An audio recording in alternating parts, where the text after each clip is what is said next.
Today I'm going to show you how to make an Iberico pork flank steak with pecan-herb sauce. This was actually my first time trying Iberico pork, but I'm going to give you my thoughts on it throughout the video. But before we do that, let's get to the pecan-herb sauce. First thing I'm going to do is slice up a lemon for later, then get to work on the rest of the vegetables. I'm going to chop up parsley very thin before mincing garlic as well. I throw those into a bowl with some crushed pecans before zesting the entire lemon. After that, I dropped in a handful of Parmesan cheese before using the lemon juice from earlier. Then I put in a hefty amount of olive oil. This is really pretty similar to a chimichurri. There's no vinegar aspect to this, but it does have a lot of similarities to other chimichurris that I've done before. I will say I had the same issue with this as I do every time I make chimichurri. I never use enough oil. So I wound up putting a hefty amount of olive oil in here until I got it to the consistency that I like. Okay, now for the star of the show, that Iberico pork flank steak. I have never actually cooked this before, and I was really impressed. The marbling on this is incredible.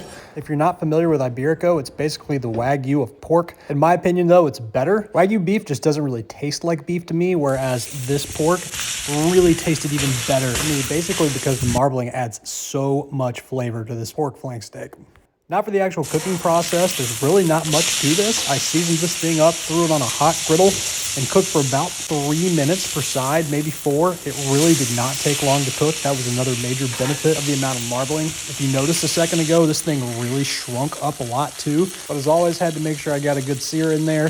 I actually pulled this at about 125 degrees. Now, I know most of you are familiar with pork, and you don't typically cook pork to 125 degrees. However, this Iberico pork really is an exception. It's more of like a specialty, and it's perfectly fine to cook this to 125. It's very similar to a steak in that regard. Even if you still want to take this to 145, that's fine. That pecan herb sauce makes this awesome.